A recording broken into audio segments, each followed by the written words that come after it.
organisation née de rêves utopiques, Huitième mais qui secte. va rapidement plonger dans le chaos et la terreur. Le mouvement Rajneesh.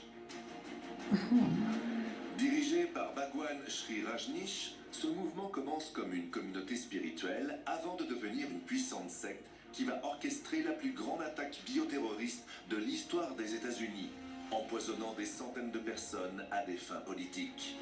Nous sommes en 1966 quand Rajneesh quitte l'enseignement pour propager sa doctrine. Il y a des gens qui ont des philosophies de vie, mais ils n'ont pas de vie. En 1974, il fonde un centre spirituel en Inde, attirant des adeptes occidentaux grâce à son concept de méditation dynamique. Mais accusé de fraude fiscale, il se réfugie aux États-Unis en 81. Ses disciples achètent alors 25 000 hectares de terre dans le comté de Vasco, dans l'Oregon, pour y créer la ville de Rajneeshpuram. Grâce à un recrutement agressif, la communauté passe de quelques centaines de fidèles à plus de 7000 personnes en 1983. Il m'a ouvert les yeux sur une conception de la vie radicalement nouvelle. Les adeptes construisent des maisons, des routes, une piste d'atterrissage et créent même leur propre police. Alors, lorsque les autorités locales s'opposent à leur expansion, la secte va tout faire pour prendre le contrôle du comté lors des élections de 1984.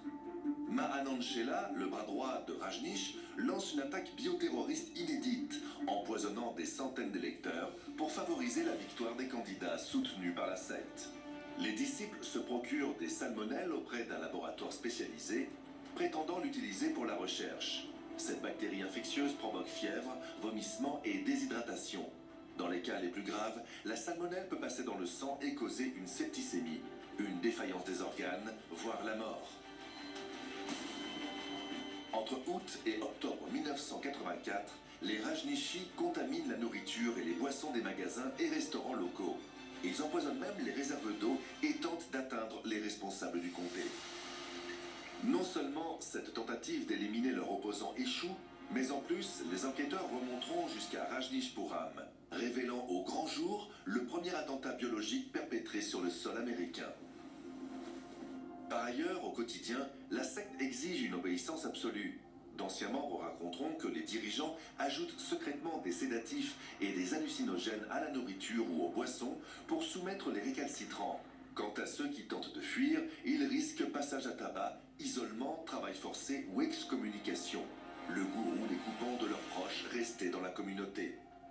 Mais en 1985, lorsque la police se rapproche, Sheela prend la fuite, tandis que Rajneesh, après des années de silence méditatif, l'accuse haut et fort de l'attaque bioterroriste. Arrêté en octobre 1985, il plaide coupable pour fraude à l'immigration. Il est expulsé et interdit de séjour aux États-Unis. En 1986, Sheela est condamnée pour tentative de meurtre et d'autres chefs d'accusation liés à l'attentat à la salmonelle. Après avoir plaidé coupable, elle écope de 20 ans de prison. Mais en 1988, à l'issue de 29 mois, elle est libérée pour bonne conduite. J'étais amoureuse de lui. Il était l'homme de mon cœur.